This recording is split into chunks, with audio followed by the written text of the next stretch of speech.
Bom dia, pessoal. Vamos começar? Só para organizar a aula de hoje, a gente vai começar, então, uma pequena introdução à mecânica newtoniana, né? A parte da dinâmica, né? As três leis de Newton, que vão ser a base, então, para a gente construir a evolução temporal, tanto de partícula única quanto de sistema de partículas, agora nesses primeiras semanas de aula. Aqui eu não tenho um resumo, basicamente o que a gente vai ver hoje são as três leis de Newton, dá uma interpretação, uma análise, né, um pouquinho mais apurada sobre cada uma delas, né, e depois a gente vai aprender como obter as equações de movimento a partir da segunda lei, que é a equação base, né, chave na dinâmica newtoniana. Então, basicamente, a gente vai analisar na mecânica newtoniana a dinâmica. Quando eu estou falando de dinâmica, eu estou falando de evolução temporal, né? Como é que a posição, a velocidade e a aceleração mudam com o tempo, né? Aqui a gente inicialmente vai analisar o caso de partícula única e depois, na sequência, a gente vai analisar sistemas de partículas, porque a gente vai utilizar o que a gente encontrou sobre partícula única e generalizar para um conjunto de partículas, né? Para a gente ter, então, uma descrição dinâmica, evolução temporal, a gente vai precisar, então, um conjunto de leis, que no caso da mecânica newtoniana são as três leis de Newton, especificamente a segunda lei, que é a quantitativa, né, que relaciona forças resultantes sobre a partícula ou sobre o sistema e a aceleração ou a taxa de variação temporal da velocidade. Bom, aqui no caso da dinâmica, o ponto de partida, como a gente já viu na aula passada, nas aulas passadas, né, na cinemática, né, o ponto de partida é o conceito de posição e de tempo. No caso aqui em 3D, a posição então vai ser dada pelo vetor posição, né? O vetor posição R pode ser escrito em vários sistemas de coordenadas, dependendo da simetria do problema, mas o ponto de partida é sempre o vetor posição. E o tempo, claro, que é o parâmetro de evolução na dinâmica em mecânica clássica. Né? Só tem um detalhe aqui, separando o tempo do espaço, né? No caso da mecânica newtoniana especificamente, ou da mecânica clássica, especificamente. Né? No caso, o tempo é independente do sistema de coordenadas, né? Ou seja, o tempo flui na mecânica newtoniana, independente de qual sistema de coordenadas ou qual sistema a gente está utilizando para descrever o movimento, né? Então, são duas quantidades distintas em mecânica clássica, né? O tempo não é alterado por configurações espaciais, né? Ou seja, o tempo é absoluto, né? Na mecânica clássica, né? Ou seja, por exemplo, se eu estou com um sistema de coordenadas usual, descrevendo um determinado movimento de partícula, por exemplo, eu posso rotacionar, ou seja, rodar, né? Fazer uma rotação nos eixos, né? Ordenados, né? Com isso, eu vou, claro, alterar as coordenadas da partícula de um sistema para outro, mas o tempo medido nesses dois sistemas, né? Onde eu faço uma alteração espacial, é igual, né? É independente do observador. Né? Isso é uma característica-chave da mecânica clássica. Claro, isso vai mudar na mecânica einsteiniana, né? Ou na relatividade especial, né? Se vocês lembrarem de física 4, vocês devem ter visto, né? As transformações de Lorentz, né? A relação das transformações do tempo e do espaço, né? Quando a gente está trocando observadores, né? Trocando sistemas de referência em relatividade especial, né? As transformações de Lorentz envolvem transformações tanto espaciais quanto temporais. A gente tem os fenômenos da dilatação temporal e contração do espaço, lá no caso da relatividade especial. Mas aqui na mecânica clássica newtoniana, o tempo é absoluto. Ela é independente do sistema de coordenadas que o observador está utilizando para descrever a dinâmica. Certo? A partir disso, então, com a posição dado pelo vetor posição e o parâmetro de evolução tempo, nós escrevemos, então, explicitamente o vetor posição. Nas aulas passadas, né, nós, a partir do vetor posição, determinamos quanto é que é o vetor velocidade instantânea e o vetor aceleração instantânea, né? A partir do processo de derivação temporal, né? Então, a velocidade derivada primeira do vetor posição, vetor aceleração instantânea derivada primeira da velocidade ou derivada de segunda ordem temporal do vetor posição, tá? Obviamente, o ponto de partida é o vetor posição.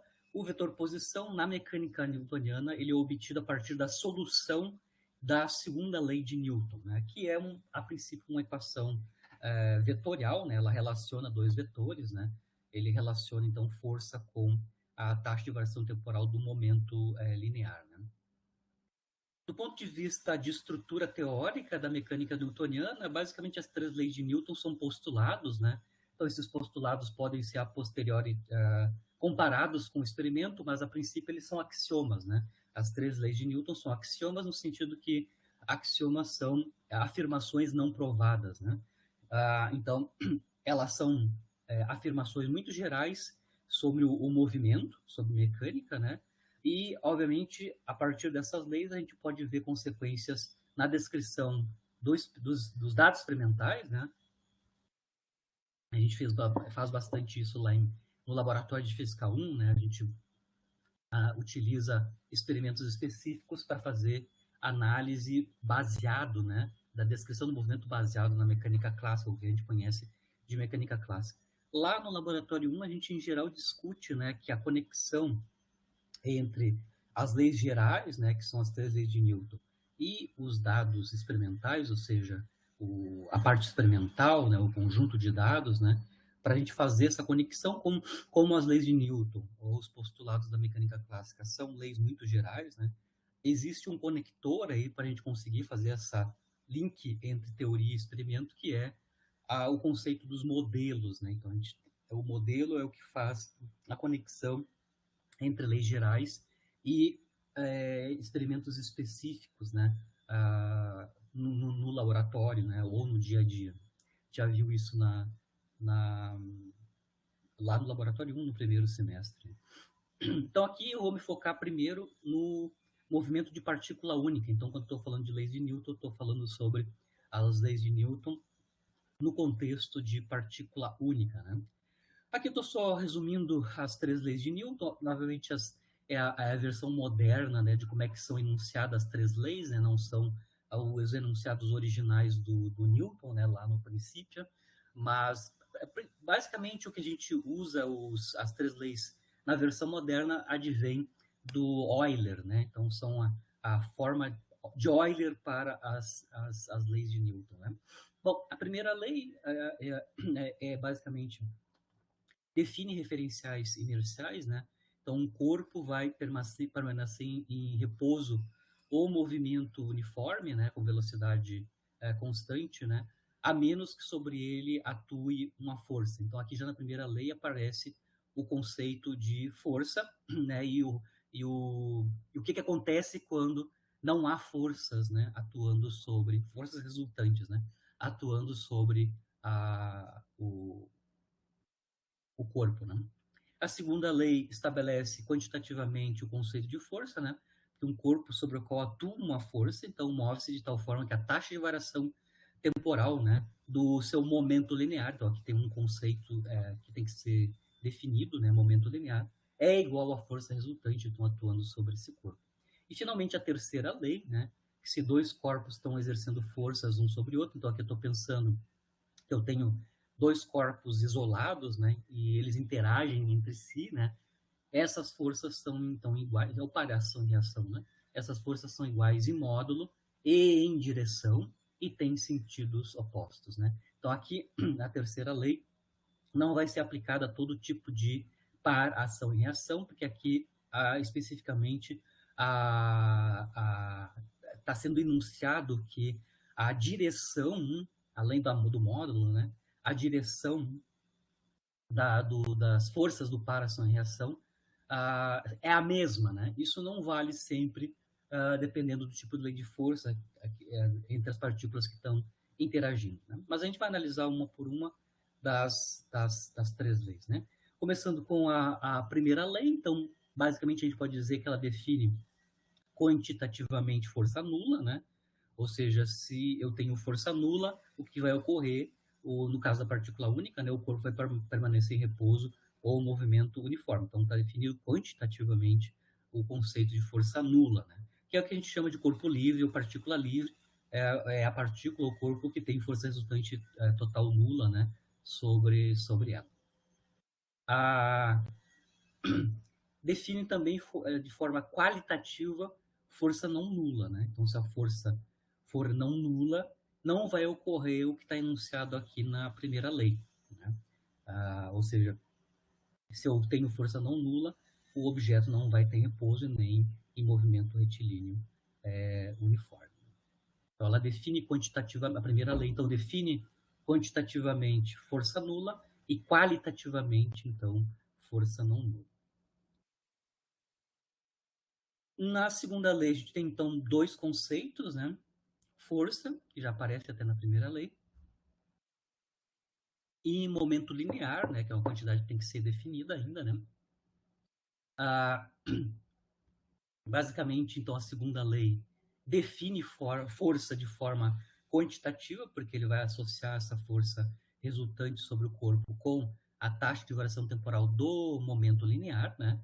Lembrando, o momento linear é o produto da massa vezes velocidade. Basicamente, isso é um conceito abstrato, né? Porque é um vetor que é o produto de um escalar, que é a massa, que tem a ver com a inércia, é um movimento de translação, e a velocidade, né? A taxa de variação da posição temporal da posição da partícula. Né? Massa ainda não foi definida, a gente vai daqui a pouco definir o conceito de massa, principalmente massa inercial, que é o que aparece na segunda lei, e distinguir massa inercial de massa gravitacional. Né? Então, do ponto de vista matemático, né, a segunda lei é essa equação vetorial, né, a força resultante sobre o corpo, então é a taxa de variação temporal, que já estou usando a notação de derivada, né, a taxa de variação temporal do vetor momento linear, onde o vetor momento linear é massa vezes o vetor velocidade instantânea. Né? Vocês conseguem ver aqui que para ficar completa a relação entre força e momento linear, a gente vai ter que definir massa em algum momento, né? Então, como é que a gente determina a massa, quais são as unidades de massa, e como é que eu conheço a massa das partículas dos corpos a partir das suas acelerações, né? Segunda lei completa, a gente já vai voltar daqui a pouco para a segunda lei do ponto de vista da solução dessa equação vetorial. Na verdade, a gente vai mostrar que, no final das contas, ela é um conjunto, um sistema de três equações diferenciais, né, que podem ser acopladas ou não. E, finalmente, a terceira lei, né, como eu estava comentando, da forma que está escrita aqui, né, que se eu estou com dois corpos isolados, né, que interagem entre si, as forças um sobre o outro, né, tem igual módulo, direção e sentidos opostos, né. Exatamente como está escrito aqui, ela não vai ser obedecida por todos os tipos de lei de força. Basicamente, a forma que está enunciada aqui é obedecida por leis, forças centrais, né? Porque no caso das forças centrais, as forças de interação estão sobre a linha, né, que conecta as duas partículas que estão interagindo. Mas se as minhas forças, né, no par, ação e reação, dependem da velocidade, esta forma aqui específica da terceira lei não vai ser obedecida. Então, está claro que a terceira lei, da forma que está enunciada aqui, ela é basicamente válida para forças centrais, né? Mas para forças que dependem da velocidade, isso não necessariamente vai ser obedecido. E principalmente a questão da direção, tá?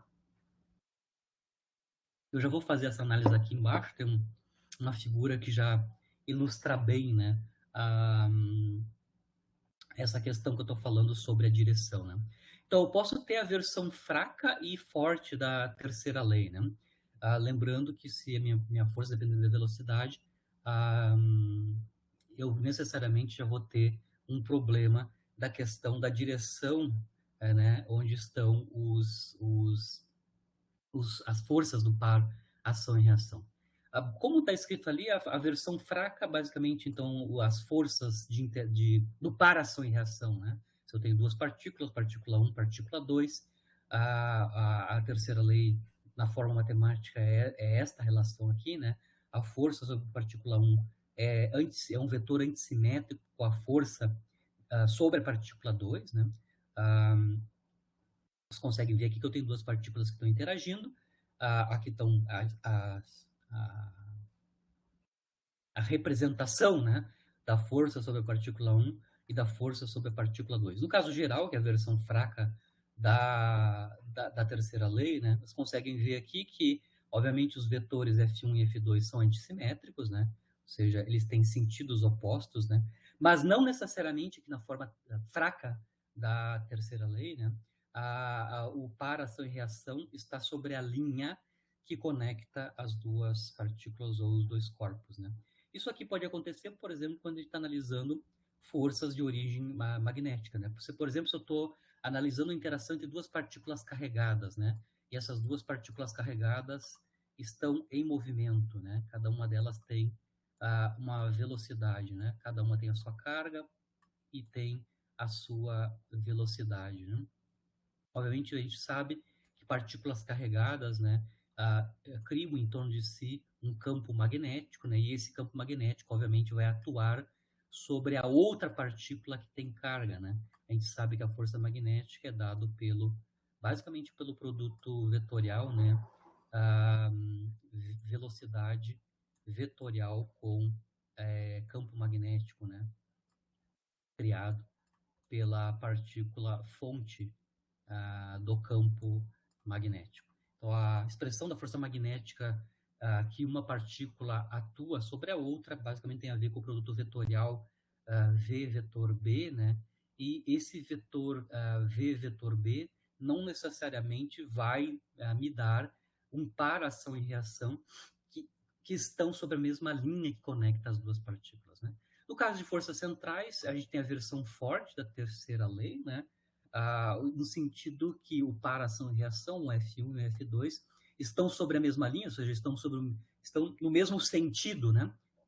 Que é o mesmo sentido do segmento de reta que conecta as duas partículas. Então, a gente pode ter versão fraca ou forte da terceira lei. Obviamente, nos dois casos, os vetores força são antissimétricos, né? Mas pode ou não o par ação e reação estar na linha que conecta as duas partículas. Versão fraca típico de forças de origem magnética, ou seja, forças que dependem da velocidade, né? Explicitamente aqui eu estou escrevendo a força magnética em termos da velocidade. Ou no caso das forças centrais, né? Onde par ação e reação está na linha que conecta as duas partículas, né? Ainda sobre a terceira lei, eu posso utilizar ela para analisar o conceito de massa ou determinar como é que é a massa, a definição prática ou operacional de massa, né, massa inercial, né, via terceira lei, tá?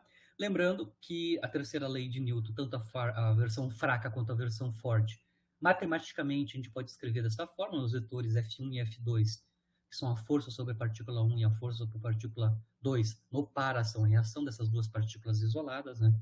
São vetores antissimétricos, né?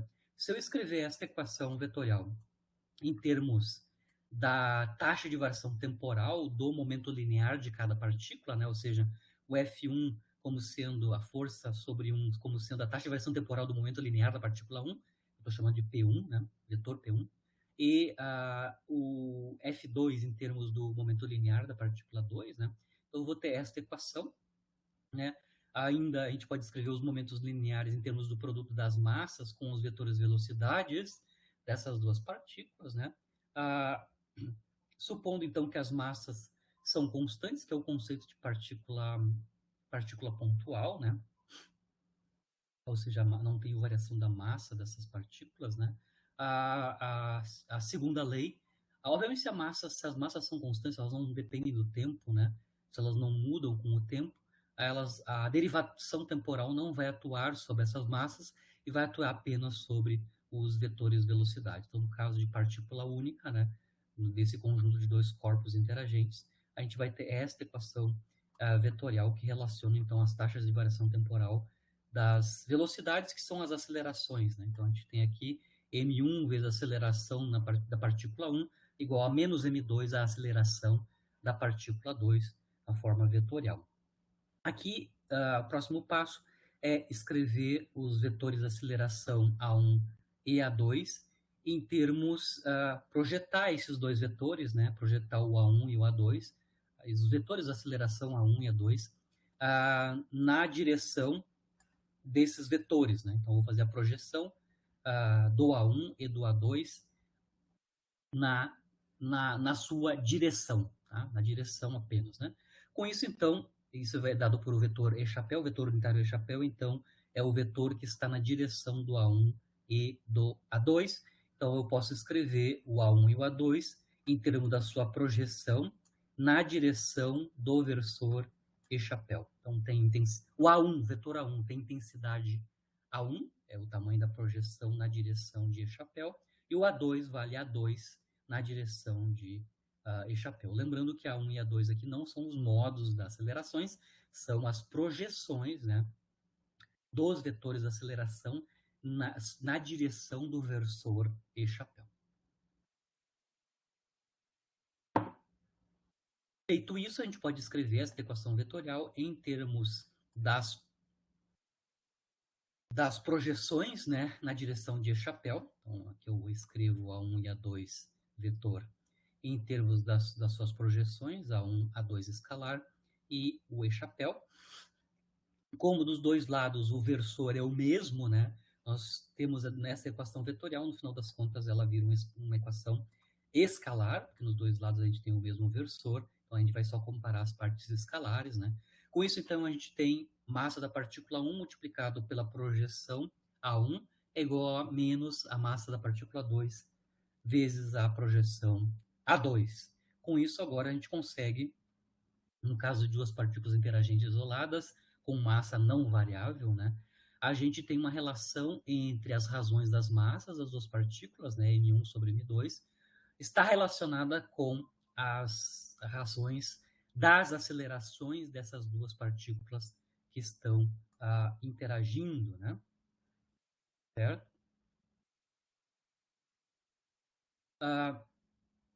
Aqui está claro que eu posso escrever a massa da partícula 1 em termos da massa da partícula 2, a relação de proporcionalidade, né, ou a constante de proporcionalidade é a razão entre as acelerações, né, da partícula 2 e da partícula 1. Lembrando que aqui o A2 e o A1 são as projeções na direção de chapéu, né? Por exemplo, se eu considerar a partícula M2 como tendo a unidade de massa, por exemplo, 1 quilo, né? Eu posso, então, escrever a massa da partícula 1 em termos da unidade de massa M2, né? Ou seja, dado a massa de M2, que é a de controle, medidas as acelerações, né, das duas partículas interagentes, eu consigo obter, então, a massa da partícula 1. Então, aqui é só para entender que quando eu estou aplicando a terceira lei para duas partículas isoladas ou dois corpos isolados, a conexão entre as massas, né, é dado pelas acelerações que essas duas partículas sentem, né, quando estão interagindo. Aqui a gente ainda vai fazer uma discussão bem breve sobre a distinção entre massa inercial e massa gravitacional, né? Quando a gente está falando de massa inercial, a gente está falando, então, da massa que aparece na segunda lei, né? Na segunda lei de Newton, né? Em geral, a gente não escreve isso porque a gente está usando o princípio da equivalência, né? Mas, a princípio, a massa inercial é a massa que aparece na segunda lei, ou seja, ela está associada com a inércia ou movimento de translação, né? A aceleração que o objeto sofre, né? Devido à ação de uma força F, né? É proporcional ao inverso da massa dessa partícula, né? E a massa que eu estou analisando aqui, no caso da segunda lei, é denominada massa inercial. É a massa que está associada com a inércia ao movimento de translação. De outra forma, a gente também tem um conceito de massa gravitacional. No caso da massa gravitacional, a massa gravitacional, então, é a fonte do campo gravitacional, né? Da mesma forma que carga, né? Carga elétrica é fonte do campo eletrostático, né?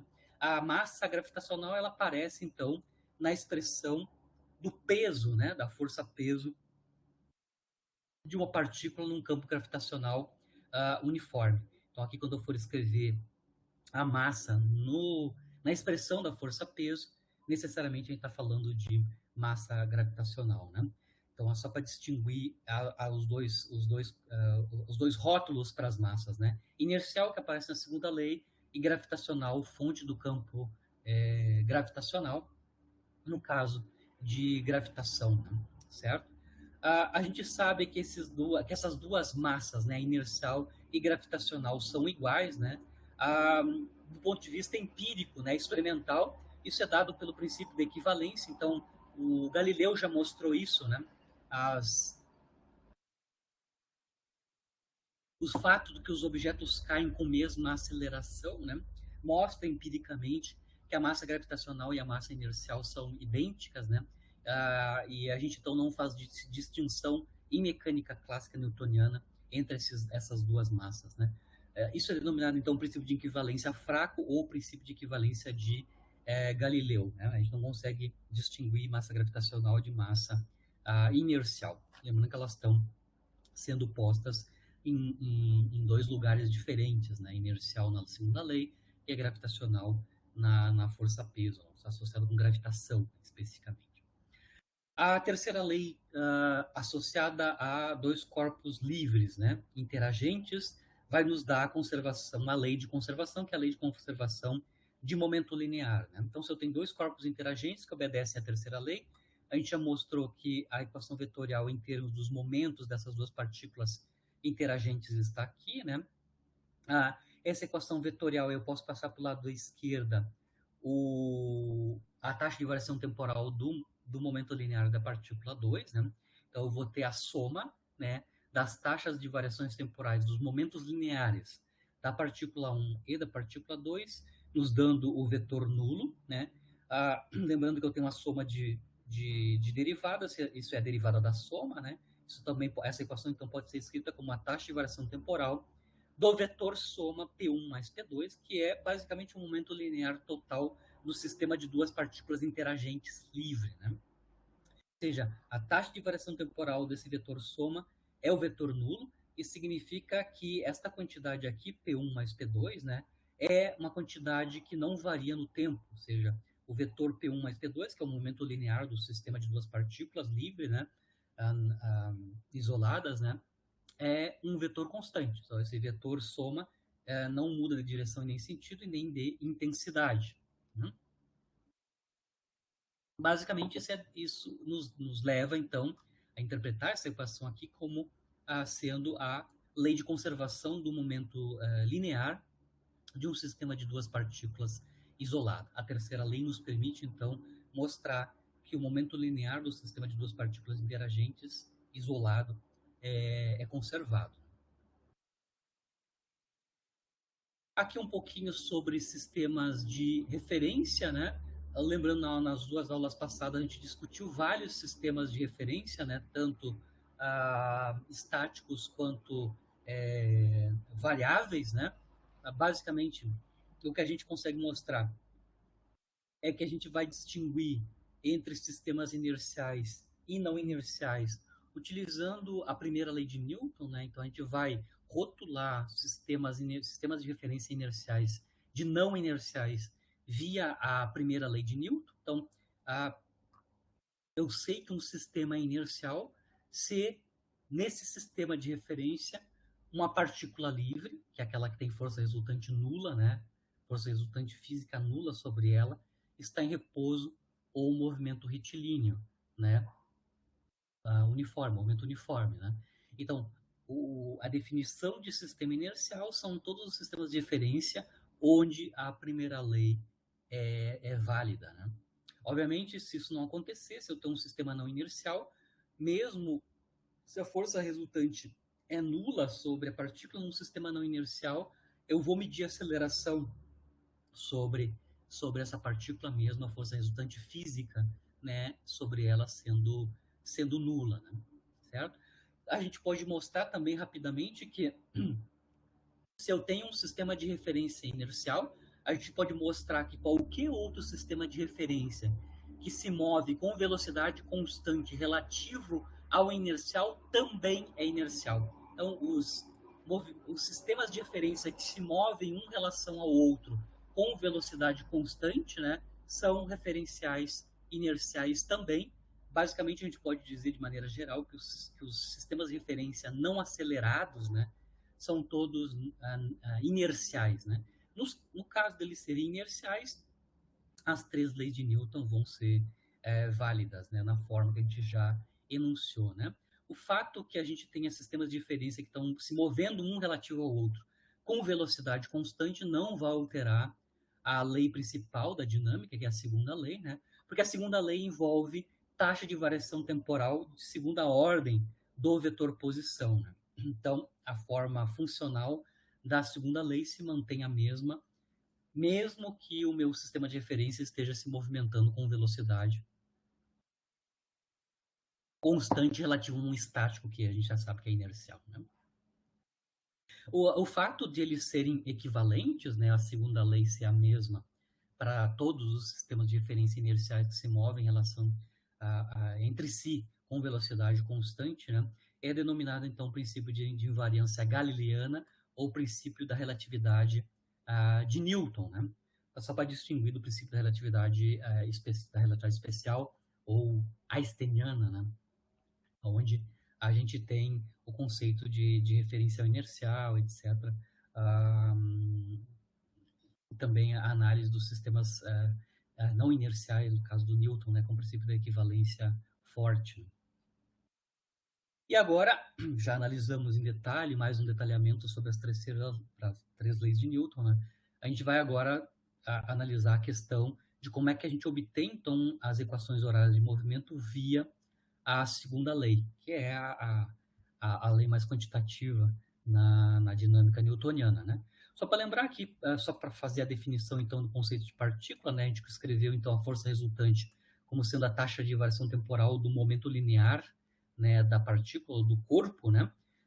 Obviamente, o momento linear é o produto m vezes v. No caso mais geral, se eu estou com um corpo ou sistema, né, a massa pode ser ou não variável, né? No caso de partícula única, né, a gente sabe que a taxa de variação temporal da massa é zero, mas a princípio a taxa de variação temporal do momento linear envolveria a derivada do produto massa vezes velocidade, se eu considerar que ambas quantidades podem depender do tempo, né? Tanto a massa quanto a velocidade. A taxa de variação temporal do momento nos daria dois termos, né? Um onde eu vou derivar a massa e manter a velocidade, e outro termo onde eu mantenho a massa e derivo o vetor velocidade instantânea, né?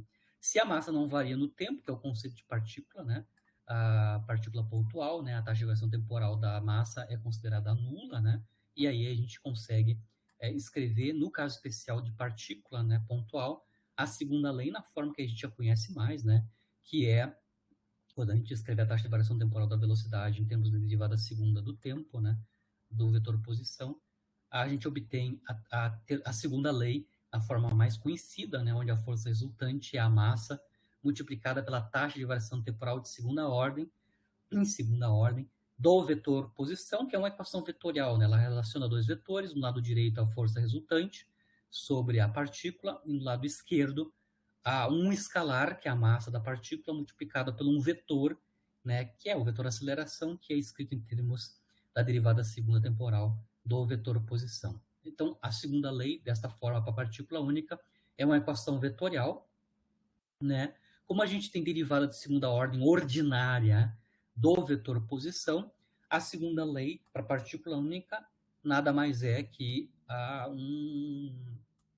uma equação diferencial ordinária, né, do vetor posição dado o vetor força resultante. Então, se eu quiser obter, né, qual é que é a solução para o vetor posição, ou seja, as equações horárias de movimento na forma do vetor posição, eu vou ter que resolver, então, na forma vetorial, que está escrita aqui na forma vetorial compacta, né, uma equação diferencial de segunda ordem ordinária, né, do vetor posição.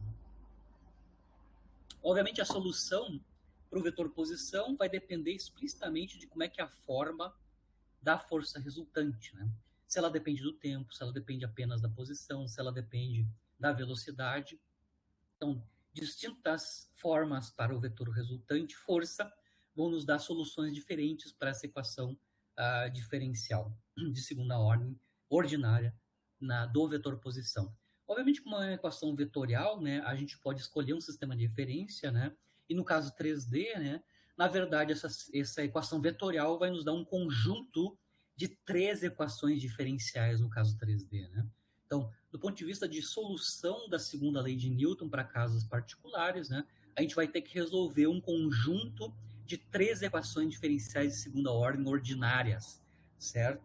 Que podem ser acopladas ou não esse conjunto de 3 equações diferenciais, né?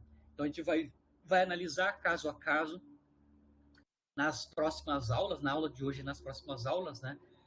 Casos particulares de solução da segunda lei, caso a caso, para o tipo de força resultante sobre cada uma das só um momento. Cada uma das partículas, né? Cada uma das forças resultantes sobre as partículas. Né? Então, a gente pode escolher um sistema de referência e reescrever essa equação diferencial, segundo a lei, num determinado sistema de referência, né? Obviamente, o ponto de partida escolhido esse sistema de referência é escrever o vetor posição em termos das suas componentes, né, neste sistema de referência, e os vetores de base. Aqui na forma compacta, isso é a notação do Merion, né, no livro do Merion, né?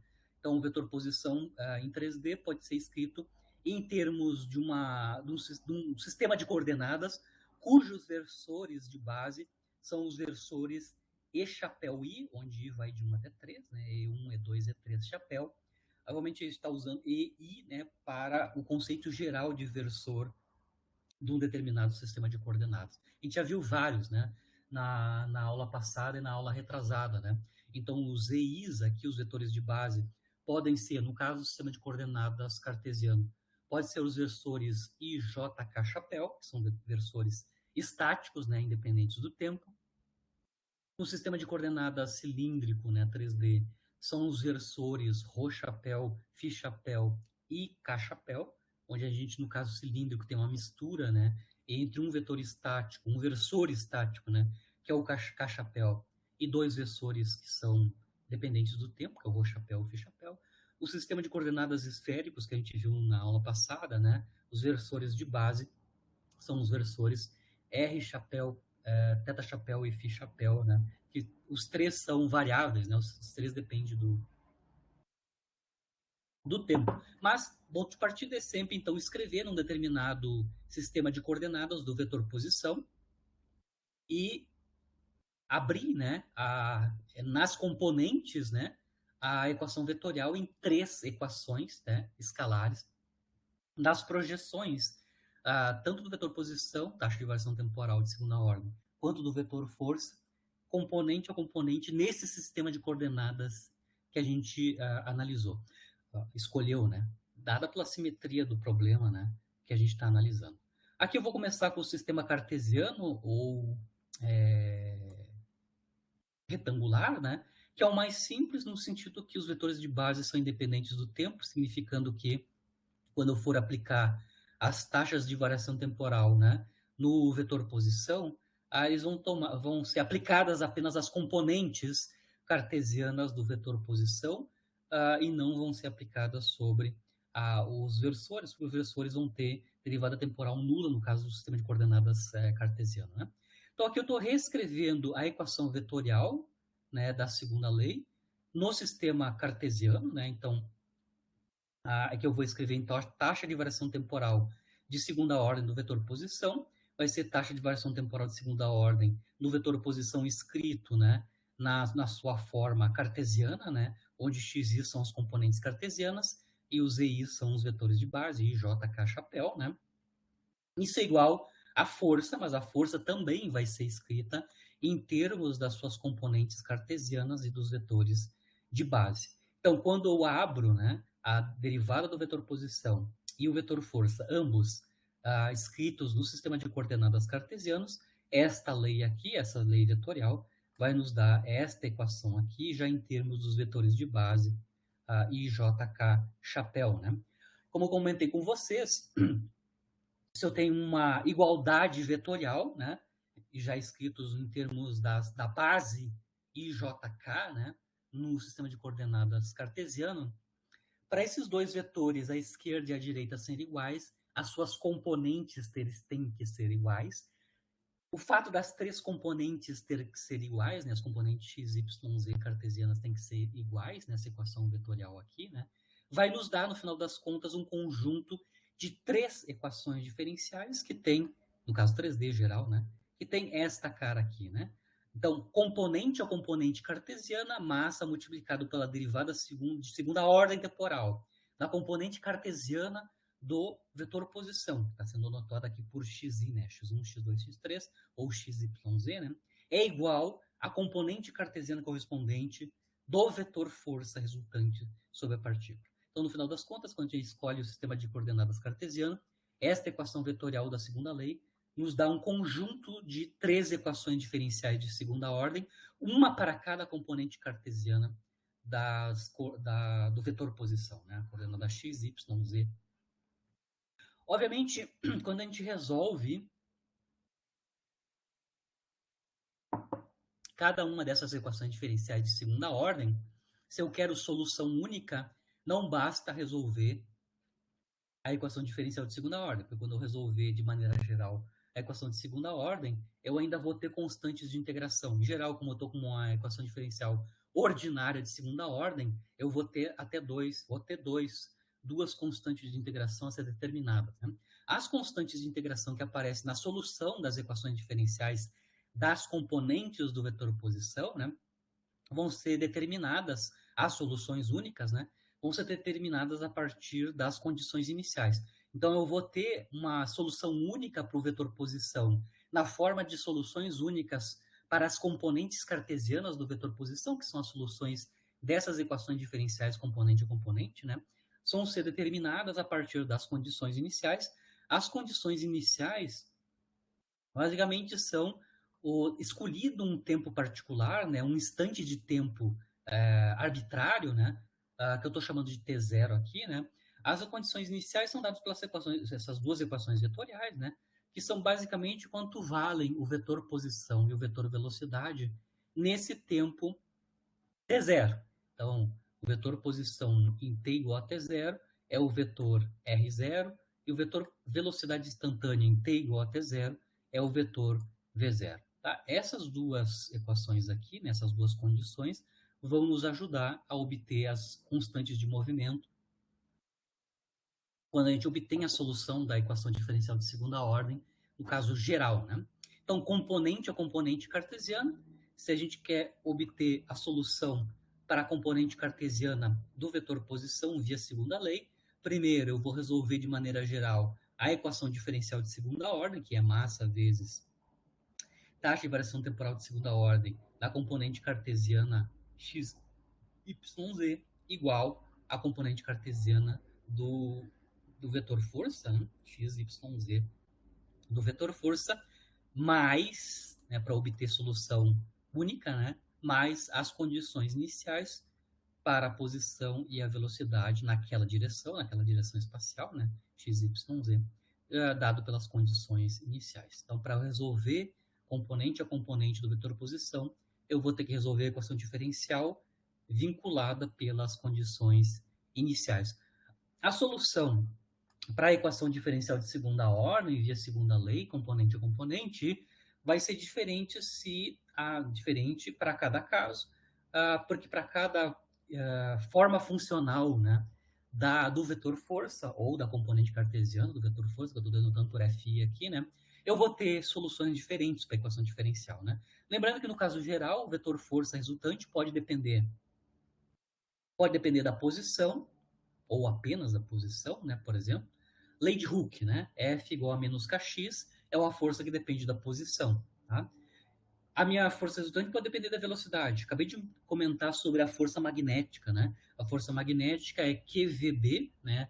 Onde V entra a vetor velocidade entra na expressão da força magnética. Eu posso ter forças que dependem da velocidade e eu posso ter forças que dependem explicitamente do tempo. Por exemplo, eu posso ter forças periódicas, né? Cossenoidais ou senoidais.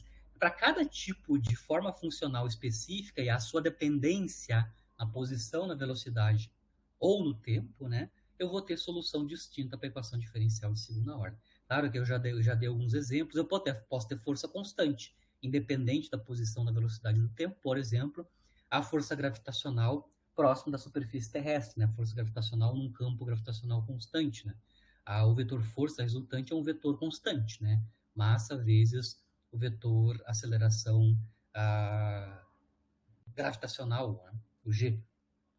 Eu posso ter forças que dependem da velocidade, como comentei, força magnética, mas eu posso também ter forças resistivas, né? Já no final da aula eu vou analisar um tipo de força resistiva, que é a força de arrasto viscoso, né? Aqui eu estou analisando forças resistivas, são forças contrárias ao movimento, né? Em geral, a gente pode modelar as forças resistivas como sendo proporcionais a uma potência da velocidade, né? Primeira, segunda ordem, você já vê na N, né, uma potência da velocidade dando a sua intensidade. Então, a intensidade da força resistiva dependem de uma potência do módulo do vetor velocidade e são contrárias ao movimento, né? Ou seja, são menos V chapéu, onde V chapéu é o versor que aponta na direção e sentido do vetor velocidade, né? Então, aqui eu estou analisando o caso geral de forças resistivas que dependem da velocidade. Então, é um outro exemplo, além da força magnética, que depende explicitamente da velocidade. Cada expressão específica da força resultante vai nos dar, então, soluções distintas, né, para a equação diferencial de segunda ordem ordinária no tempo para cada uma das componentes cartesianas, né, do vetor posição. Bom, como é que a gente usa isso na prática? Eu vou fazer dois exemplos aqui, né? Eu vou considerar como os dois exemplos o movimento de projétil, né? E depois uma partícula entrando num campo de força resistivo, né? Que é proporcional à velocidade. Então aqui eu vou analisar o movimento de projéteis só para mostrar como é que funciona do ponto de vista prático, como é que a gente resolve as equações de movimento, né? Ou seja, como é que a gente obtém o vetor posição dadas as condições iniciais, é a expressão do vetor força componente ou componente cartesiana, né? Então, vou analisar o movimento de projétil e eu quero analisar, então, obter o vetor posição, né, em função do tempo, e o módulo da velocidade, né, e o alcance. Então, eu quero obter essas três quantidades utilizando essa sistemática, essa metodologia, né, resolver a equação diferencial correspondente, componente a componente cartesiana, dadas as condições iniciais. Só que eu estou uma representação muito simples do movimento de projéteis, né? Então eu vou lançar um projétil com velocidade inicial v0. O vetor velocidade inicial v0 faz um ângulo θ com a horizontal, né? A gente tem um movimento parabólico, a gente já sabe que no caso idealizado, sem resistência do ar, né? O movimento é parabólico. A força resultante, ou seja, o único campo de força que está atuando sobre a partícula enquanto ela está fazendo a sua trajetória é o campo de força gravitacional, que é um campo de força constante, né? A gente acabou de mostrar aqui que a força gravitacional é uma força constante, né? Massa vezes G. E a gente vai analisar, resolver as equações de movimento, obter o vetor posição, a partir da solução da equação diferencial de segunda ordem, né? Primeira coisa, a gente escolhe o sistema de coordenadas que é mais conveniente para descrever o problema, né? Como eu tenho um movimento num plano, né? E a força gravitacional é vertical, aqui é conveniente, então, utilizar o sistema de coordenadas cartesiano, né? Que é definido pelos versores de J chapéu. O I define a direção horizontal e o J chapéu define a direção vertical, né? Então eu vou escolher o sistema de coordenadas cartesiano para utilizar a descrição do movimento em 2D. Aqui está a segunda lei, né? Já na forma cartesiana, né? Massa vezes derivada da segunda ordem do vetor posição igual à força gravitacional. Então aqui eu já estou escrevendo quem é a força resultante, só tem uma força, né? É a força gravitacional. E as condições iniciais, né? O vetor posição inicial, que é o R0, e o vetor velocidade inicial, que é o V0. Eu estou escolhendo que o tempo inicial, o tempo de controle, o tempo arbitrário, onde eu vou escrever as condições iniciais, é tempo igual a zero. Então, quando o tempo é igual a zero, a posição é R0 e tempo igual a zero, o vetor velocidade instantânea é o vetor velocidade inicial V0. Bom, aqui eu estou com a equação vetorial da segunda lei, já escrita a força gravitacional no lado direito, e agora a gente vai escrever ela no sistema de coordenadas cartesiano, ou seja, eu vou escrever o vetor posição, o vetor velocidade e o vetor força em coordenadas cartesianas, né? O vetor posição, então, tem componentes cartesianas x, y e os vetores de base, j chapéu. O vetor velocidade tem componentes dx, dy cartesianas e j chapéu os versores. A força gravitacional tem intensidade Fg e aponta no sentido do j chapéu, tá? Basicamente, a força gravitacional aqui no meu sistema de coordenadas tem módulo mg e direção e sentido dado pelo menos j chapéu, ou seja, o vetor força gravitacional aponta em sentido contrário ao versor j chapéu do sistema de coordenadas cartesiano. Então, estou escrevendo aqui o vetor força gravitacional na sua componente cartesiana, né? Então, tem componente y, intensidade mg, projeção mg, direção em sentido menos j chapéu. E aí eu vou escrever explicitamente, né, a segunda lei de Newton, nesta forma aqui, na forma cartesiana. Então, vou abrir quem é a derivada de segunda ordem do R, né? Basicamente, então, eu vou ter as duas componentes cartesianas do vetor velocidade, né? Derivada de segunda ordem de x, derivada de segunda ordem de y, igual à força gravitacional já escrita na forma cartesiana e as condições iniciais, né, abertas, né, nas suas componentes cartesianas, né? A primeira condição inicial, que R em t igual a zero, é R0. E em termos das componentes cartesianas, é isso daqui, né? X em t igual a zero é x0, y em t igual a zero é y0. E a mesma coisa para as componentes cartesianas da velocidade, né? Vetor velocidade calculado em t igual a zero é v0, né? Vetor v0. Então, aqui eu vou escrever que v, componente x do vetor velocidade em t igual a zero é v0x, e a componente y do vetor velocidade em t igual a zero é v0y, onde v0x, v0y são as componentes cartesianas, né, do vetor velocidade inicial v0, certo? Bom, dada esta equação aqui, né, vetorial e as condições iniciais, a gente vai construir, né, o sistema de equações diferenciais que a gente vai ter que resolver componente cartesiana a componente cartesiana. Tá claro que aqui, como eu tenho uma igualdade entre dois vetores, né, para esses dois vetores, do lado esquerdo e do lado direito, por serem iguais, né, as componentes cartesianas têm que ser iguais. Né? Então, vamos começar a resolver componente cartesiana, a solução das componentes cartesianas do vetor posição.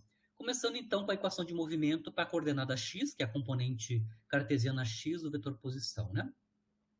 Vejam bem, no lado direito, a força resultante não tem componente x, significa que a componente x do vetor aceleração é zero. Né? Isso significa que massa vezes derivada de segunda ordem no tempo da coordenada x, isso tem que ser zero, mais adicionado das condições iniciais na direção x. Né? X em t igual a zero é x0, vx t igual a zero é v0x. A gente já pode fazer a projeção, né? Calcular quanto é que é a componente x do vetor v0 em termos do seu módulo, né, que é v0, e o ângulo θ, né, cosseno θ. Tá? Então, basicamente, eu estou dando aqui as condições iniciais na direção x e a segunda lei projetada, né, na direção x. Né? Basicamente, a massa aqui pode ser cancelada, então a gente tem basicamente aqui na direção x, a gente tem esta equação diferencial. Né? Eu tenho derivada de segunda ordem da componente x do vetor posição igual a zero. Isso é uma equação diferencial de segunda ordem trivial. Né? Ao invés de resolver diretamente essa equação diferencial de segunda ordem no tempo para x, nós podemos resolver, por redução de ordem da equação diferencial,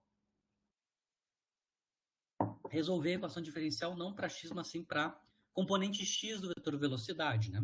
Lembrando que a derivada de segunda ordem em x é derivada de primeira ordem da componente x do vetor velocidade. Então, equivalentemente, né, essa equação aqui diferencial para a componente x do vetor posição pode ser escrita em termos de uma equação diferencial para a componente x da velocidade. Né?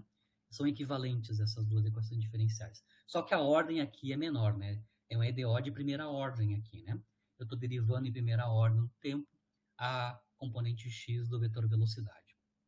Isto é igual a zero, né? Essa equação diferencial está claro, né? Está mostrando explicitamente que a quantidade Vx é uma quantidade constante no tempo, né? Ou seja, a quantidade Vx não tem dependência temporal, que se a sua derivada temporal, ou seja, a sua taxa de variação temporal é nula. Então, significa que ela é uma quantidade constante no tempo. Então, a gente já sabe que a solução dessa equação diferencial para Vx é constante. Né? Vx é igual a uma constante, e esta constante é determinada, claro, pela condição inicial.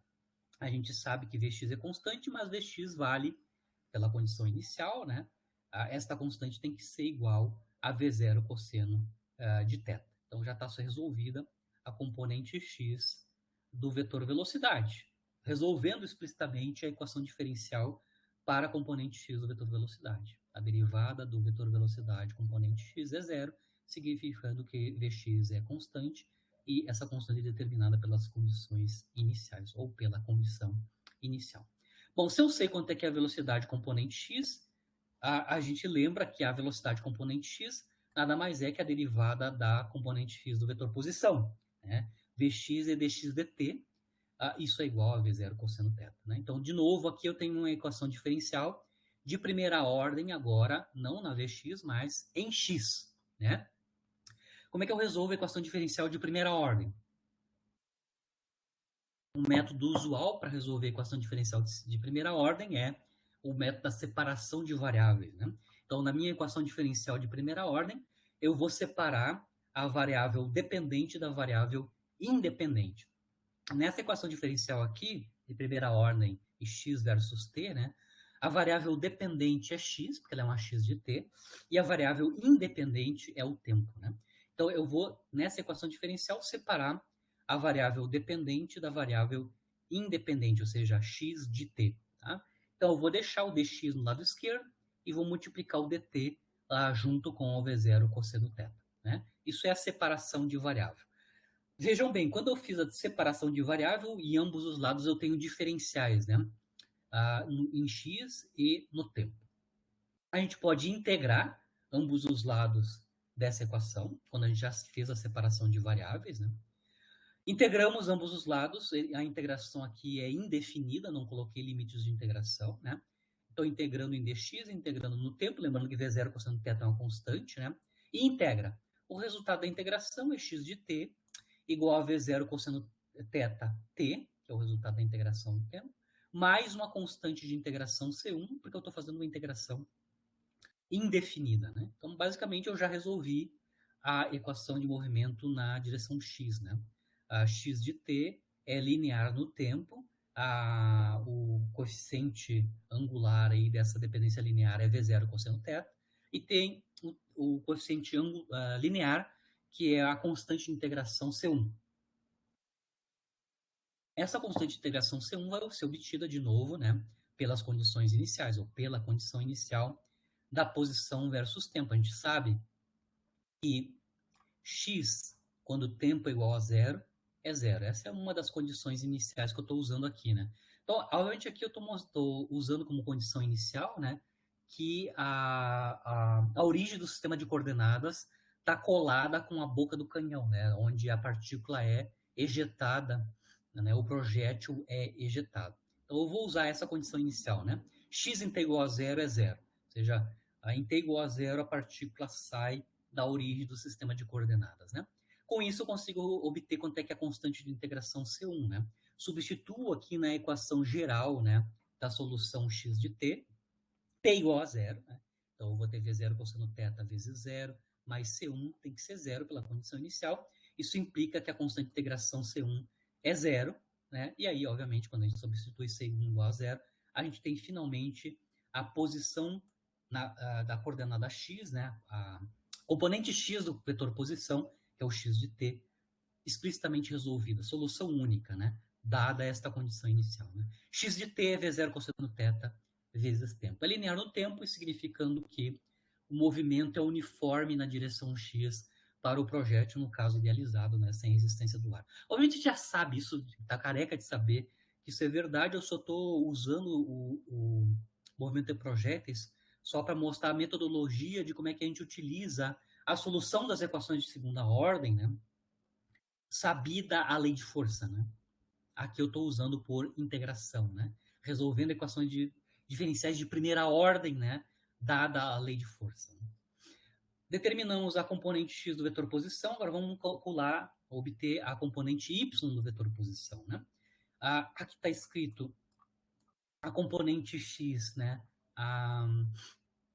Aqui eu estou com a segunda lei de Newton, né? A gente mostra que esses dois vetores são iguais, né? Significando que as componentes têm que ser iguais, desses dois vetores à esquerda e à direita, né? No caso da componente y, né? A gente vê daqui claramente que esses dois vetores à esquerda e à direita sejam iguais, massa vezes derivada de segunda ordem de y versus tempo, né? Tem que ser igual a menos mg. Né?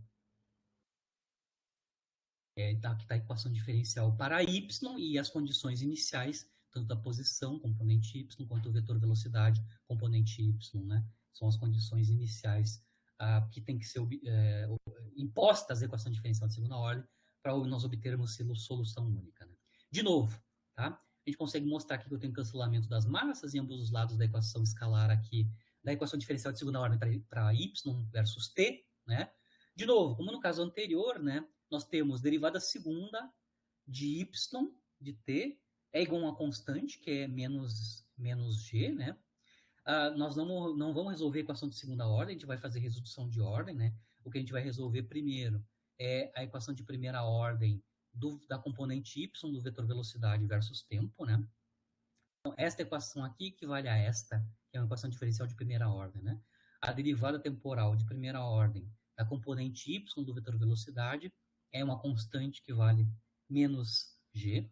De novo, a solução geral de uma equação diferencial de primeira ordem é obtida por separação de variável, pelo método de separação de variável, né?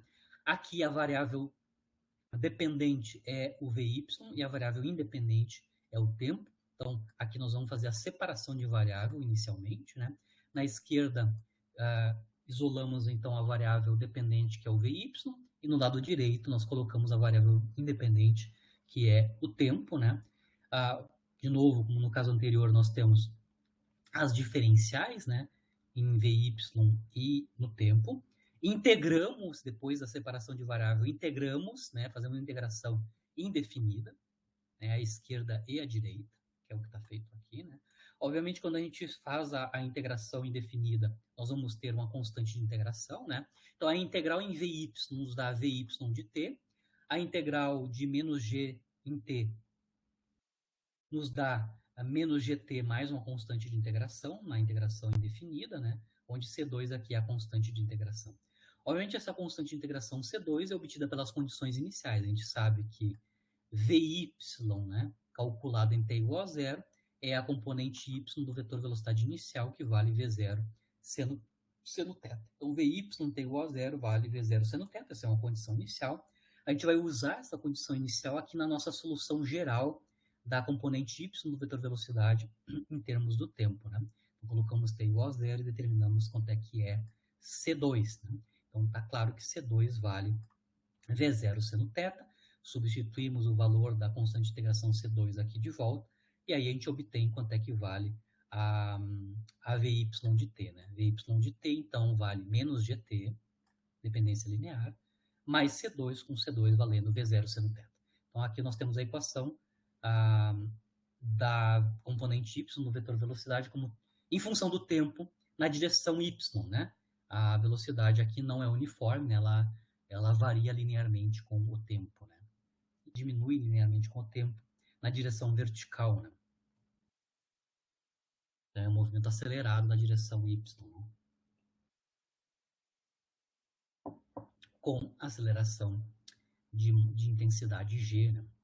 Bom, da equação da componente com a equação para a componente y no vetor velocidade, a gente pode então obter, né, a equação horária do movimento na direção y, né? Lembrando que o vetor velocidade, a componente y do vetor velocidade nada mais é que a derivada temporal da componente y do vetor posição, né? Então, a expressão do vetor velocidade componente y nos dá uma outra equação diferencial, uma equação diferencial de primeira ordem, de y versus t. dy dt é igual ao vy, onde o vy tem dependência linear. De novo, essa é uma equação diferencial de primeira ordem de y versus t. A solução método de solução para a equação diferencial de primeira ordem é separação de variável. Então, a gente vai separar a variável dependente, que é y, da variável independente, que é o tempo, né? E integramos ambos os lados, né? Então, no lado esquerdo, integramos em dy, no lado direito, integramos os dois termos no tempo, né? Isso vai nos dar, no lado esquerdo, a solução da integral de y vai nos dar y de t. A primeira integral no tempo vai nos dar uma dependência linear no tempo, V0 sendo θ tempo, vezes o tempo, né?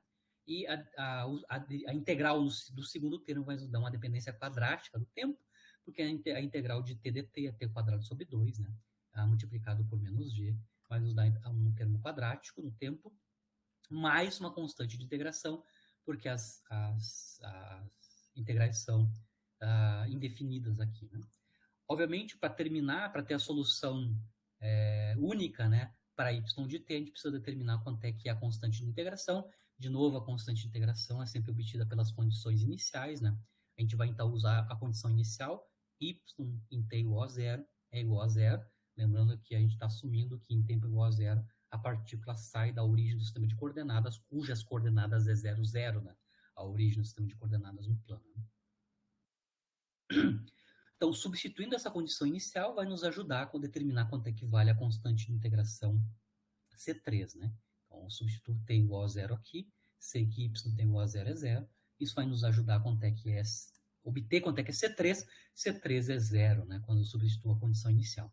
Se C3 é zero, a gente então tem a solução única, né, da y de t, né? Y de t é quadrática no tempo, né? Típico do movimento acelerado, né? Com aceleração uniforme, certo?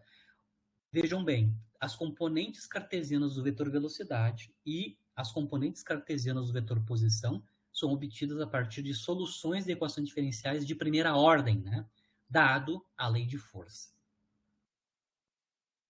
Sabidas as componentes cartesianas do vetor posição, o x de t e o y de t que nós acabamos de resolver via solução de equação diferencial de segunda ordem com condições iniciais dadas, né? Condições iniciais dadas, né?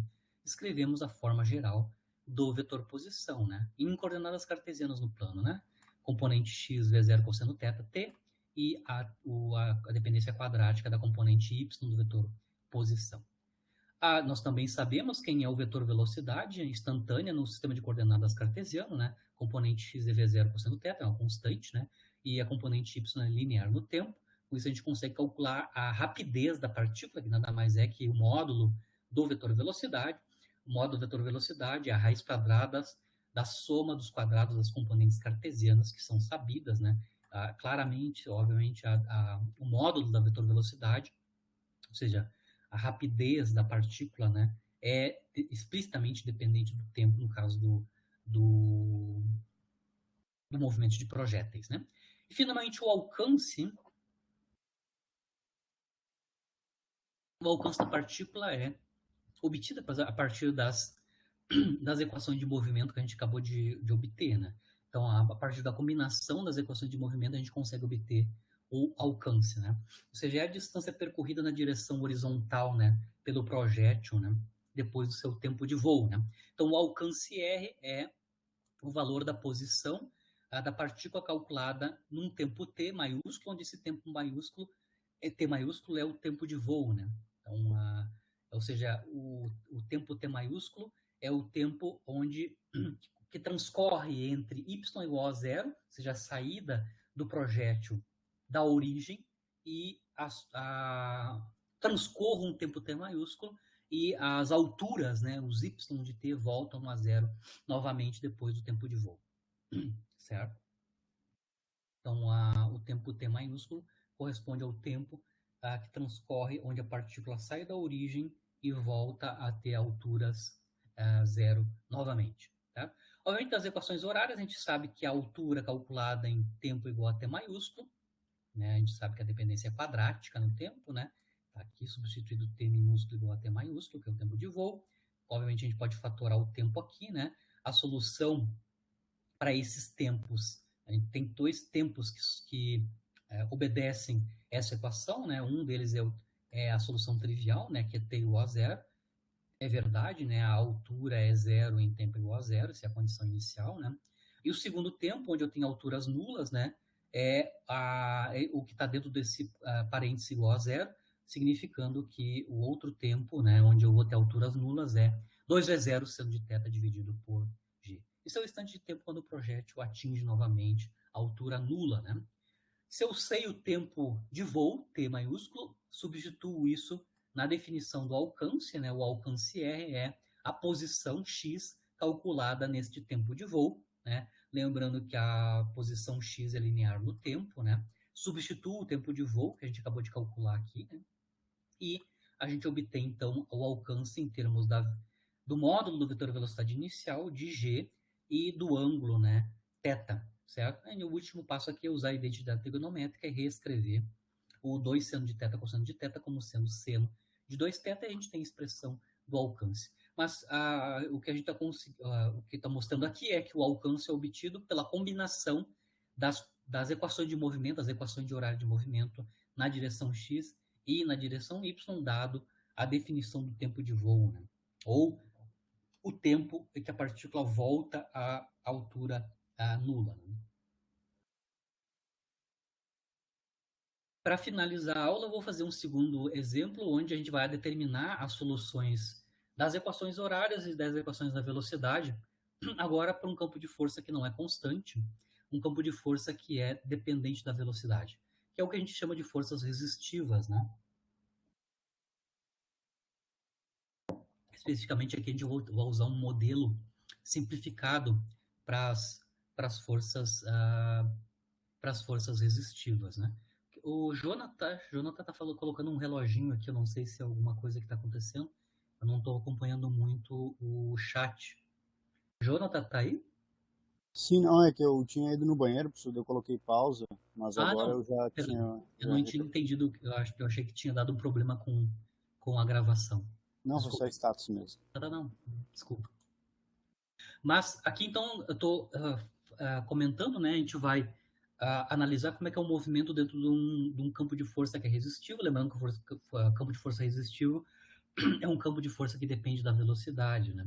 É determinado, obviamente, a gente vai ter que modelar quanto é que é esse campo resistivo, né? No caso aqui em questão, eu vou usar um campo resistivo que é contrário ao movimento. Todos os campos de força resistiva são contrários ao movimento, né? Ou seja, eles diminuem a velocidade instantânea da partícula, né? Mas aqui eu vou usar um modelo onde essa força resistiva é linear na velocidade. Na aula que vem a gente vai analisar esses casos, né? Quando a dependência é linear na velocidade para o campo de força resistivo, aí esse campo de força resistiva é denominado a força de arrasto viscoso, né? Então a gente vai analisar isso mais em detalhe, forças resistivas na aula que vem, mas aqui eu vou usar um modelo específico para campo resistivo. Aqui é o esquema de como é que eu estou representando o movimento, né? Então eu vou ter uma partícula aqui, um corpo, né? Não é partícula, é um corpo, né? Que entra nesse campo de força resistivo com velocidade v0. Então ele passa pela origem em t igual a zero com a velocidade v0 para a esquerda, né? O meu campo resistivo é contrário ao movimento, então aqui eu estou representando o vetor força resistiva, né? É contrário ao vetor velocidade instantânea, né? Obviamente aqui o movimento é unidimensional, né? Então eu posso usar claramente o sistema de coordenadas cartesiano 1D, né? Para fazer a análise do movimento, é o sistema de coordenadas conveniente para descrever esse movimento.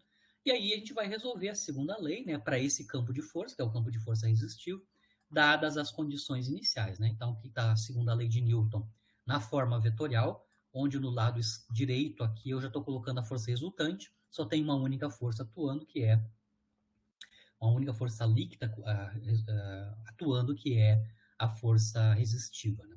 Aqui estão as condições iniciais, né? Em tempo igual a zero, a posição é zero, o vetor posição é zero, ou seja, eu estou passando pela origem em tempo igual a zero, e a velocidade instantânea da partícula em t igual a zero é v0, que é o que está representado aqui na minha figura, né?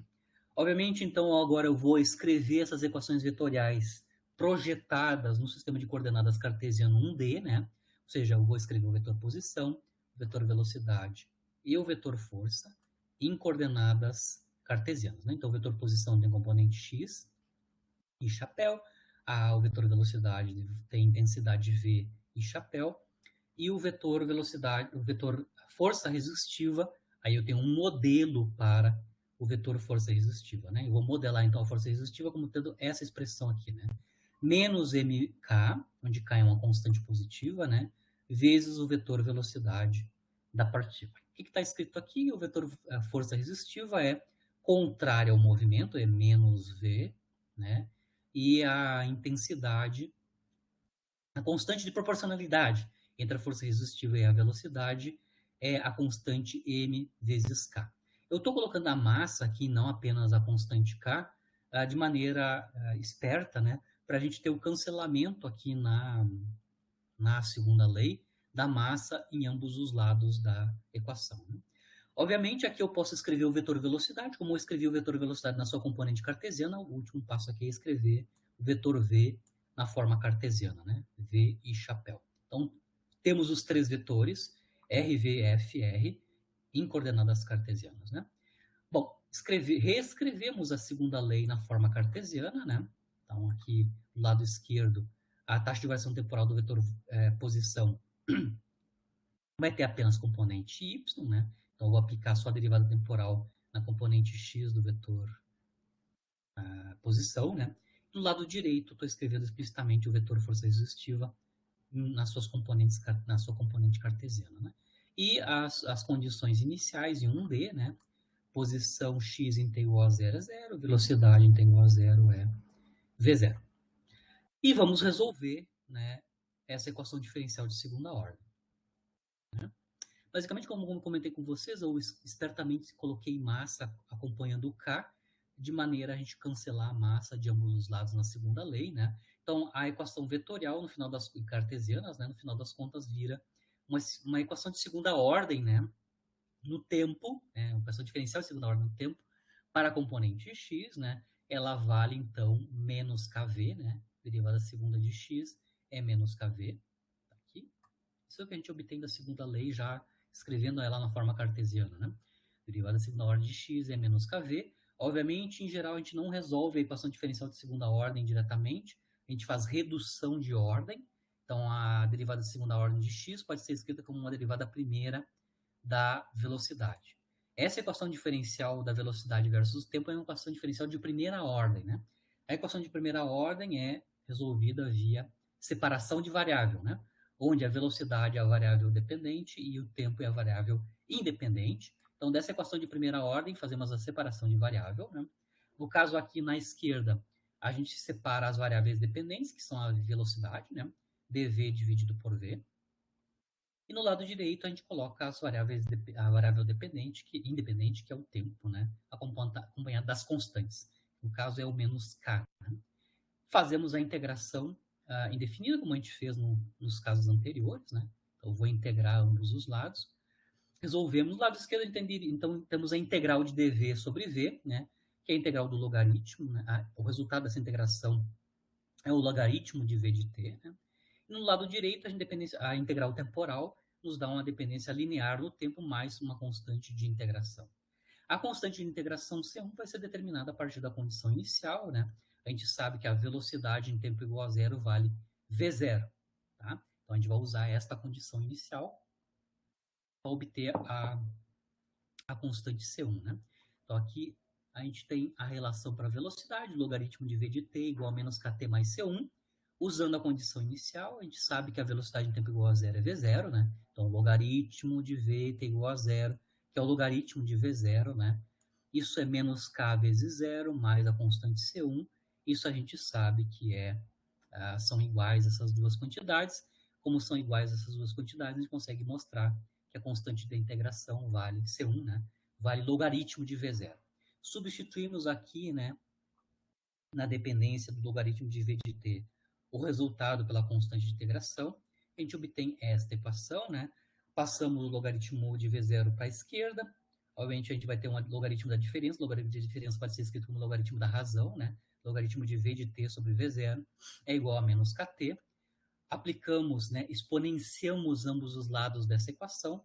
Quando exponenciamos ambos os lados, a exponencial é a função inversa do logaritmo, né?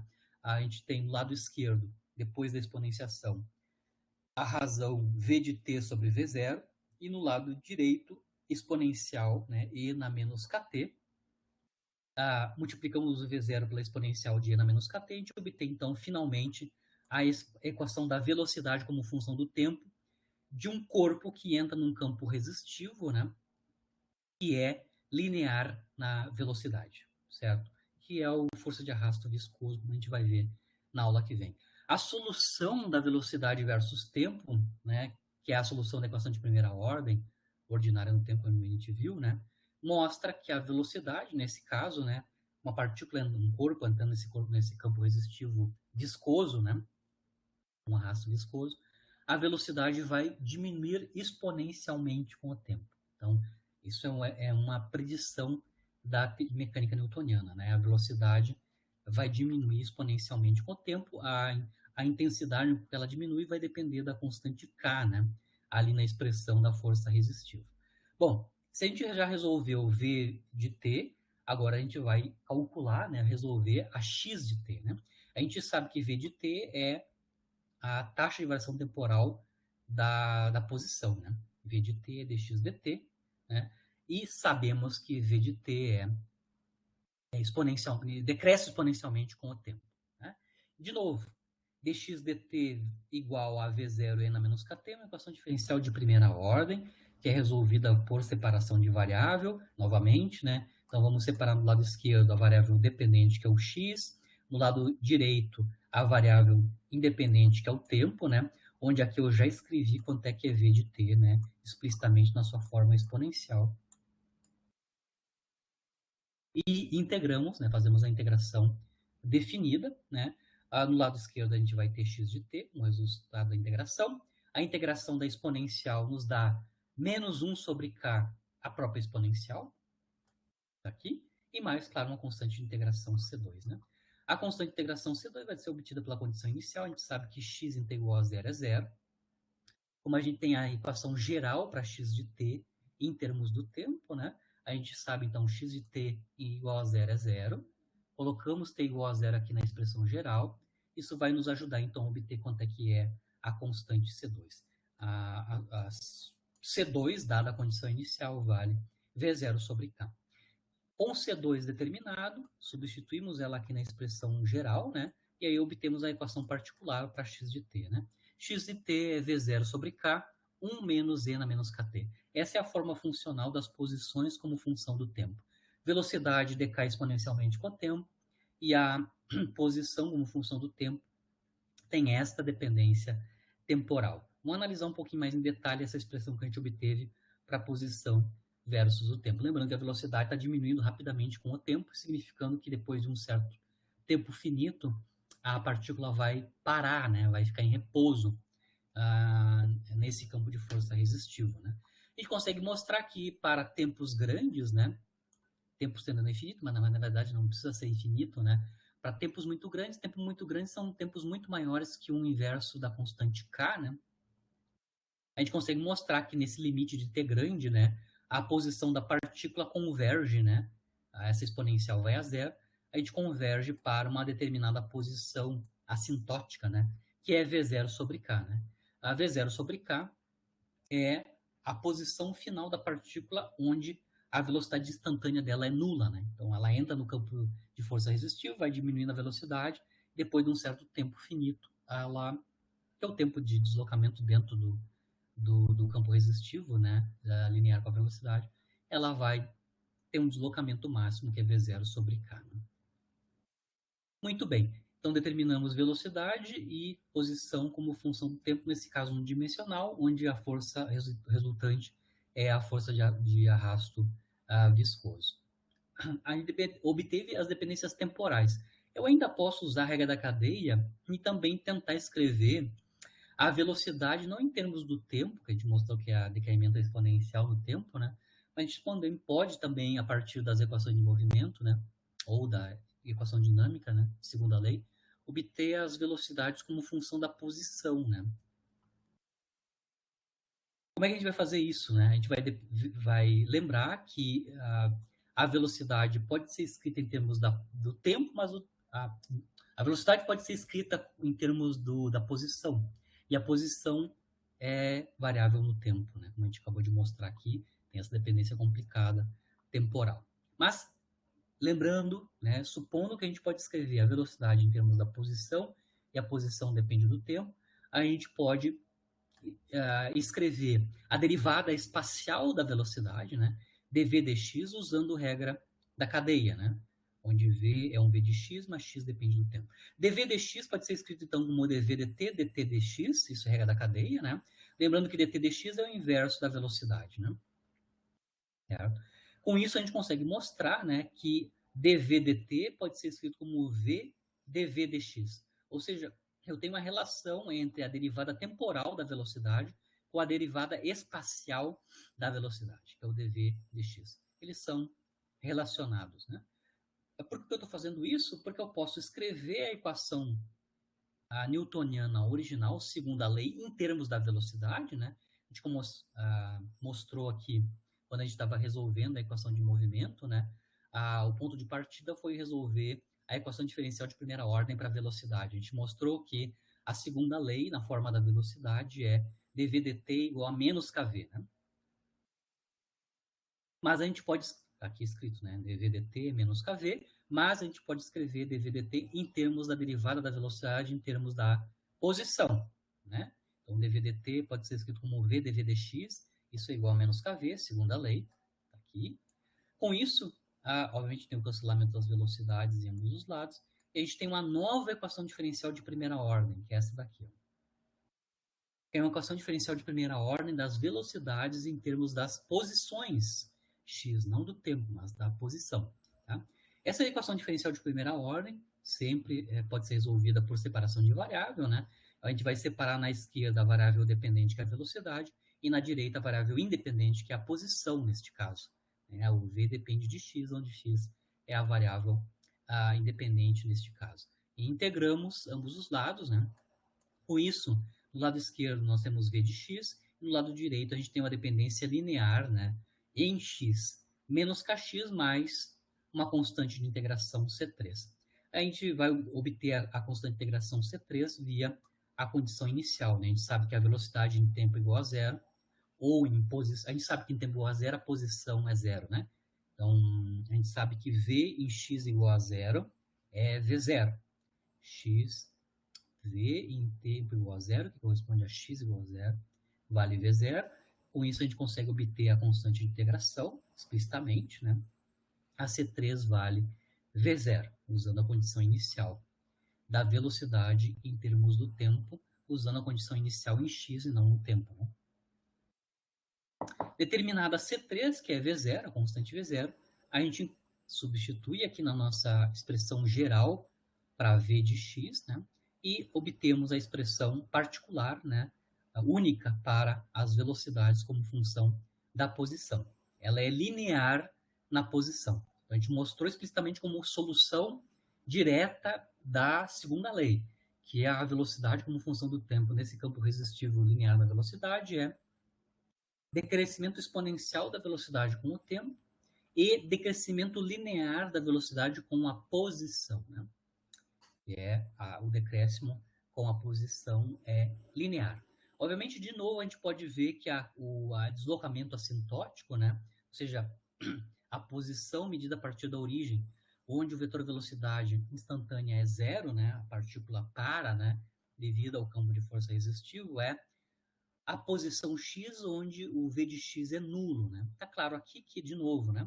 Isso vai acontecer, v0 vai ser igual a kx quando x é v0 sobre k. Então, nós obtemos de novo, a partir da expressão da velocidade em termos da posição, a posição assintótica, né? O deslocamento assintótico, ou a posição assintótica da partícula nesse campo resistivo, né? v0 sobre k é a deslocamento máximo, né, da partícula nesse campo resistivo. Esse exemplo que eu fiz, eu estou terminando a aula, né, esse exemplo que eu fiz é um dos movimentos sobre a ação de um campo resistivo. Como eu comentei aqui, a gente está modelando a força resistiva como sendo linear na velocidade. Na aula que vem, a gente vai discutir um pouquinho mais forças resistivas, né? A gente também vai analisar o caso onde a força resistiva é quadrática na velocidade, né? Isso é chamado força de arrasto inercial, né? diferente do caso do viscoso, que é o linear na velocidade, né? E vamos obter a solução das equações de movimento e das velocidades, né? Também para o arrasto, para a força resistiva de arrasto inercial, né? Então, encerra a aula de hoje por aqui. Basicamente, a aula de hoje foi feita uma revisão sobre as leis de Newton, né? A equação dinâmica na mecânica clássica newtoniana, né? E como é que a gente resolve as equações de movimento aqui do ponto de vista formal, resolvendo equações de segunda ordem ordinárias no tempo, né? Dada as condições iniciais, né? Então, basicamente, a gente tentou resolver equações diferenciais de primeira ordem, fazendo redução de ordem, de segunda para primeira ordem, resolvendo primeiro a equação para velocidade, e depois resolvendo, sabida a equação da velocidade em função do tempo, resolvendo a posição em função do tempo para cada componente cartesiana, né? A gente vai continuar fazendo isso na aula que vem, obtendo as equações de movimento por solução das equações diferenciais, né?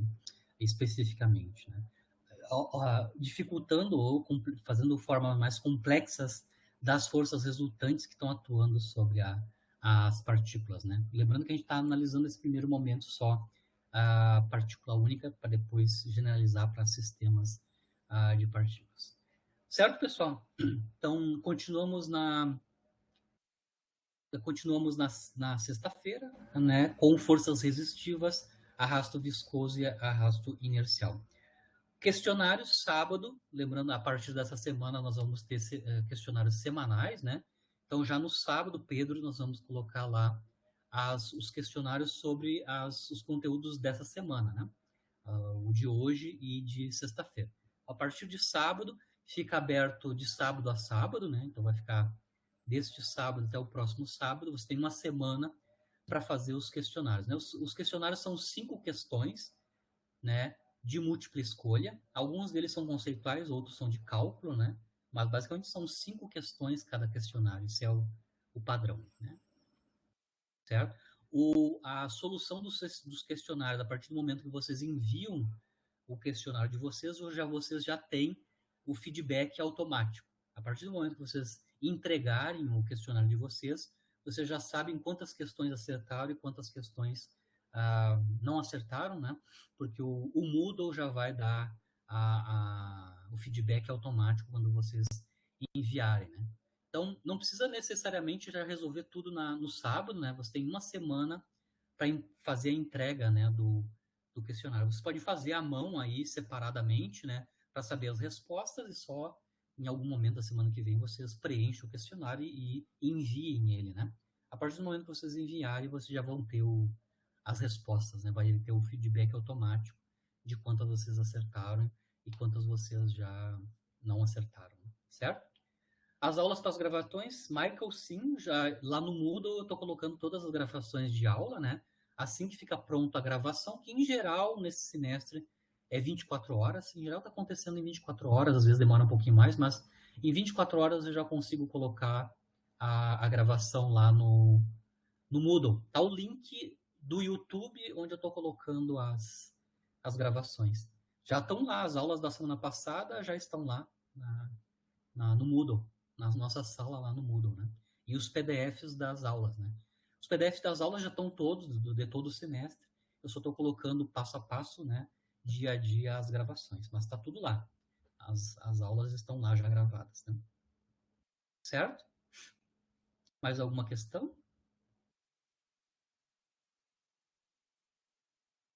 Beleza, pessoal. Então, sexta-feira nós voltamos. Sexta-feira nós vamos analisar, então, forças resistivas, inercial e viscosa. Um pouquinho mais detalhe, né? O que a gente já resolveu um pouquinho na aula de hoje, né? Certo? Basicamente é aplicações de dinâmica newtoniana, né, para forças resistivas. Até sexta, bom descanso, até sexta nos vemos, tá certo? Qualquer coisa, mande e-mail, tá? Você pode comunicar comigo a qualquer momento via e-mail, tanto pelo Moodle quanto pela nossa sala lá no Moodle ou pelo e-mail direto, né, que vocês têm aí disponível, certo, pessoal? Abração, até sexta-feira.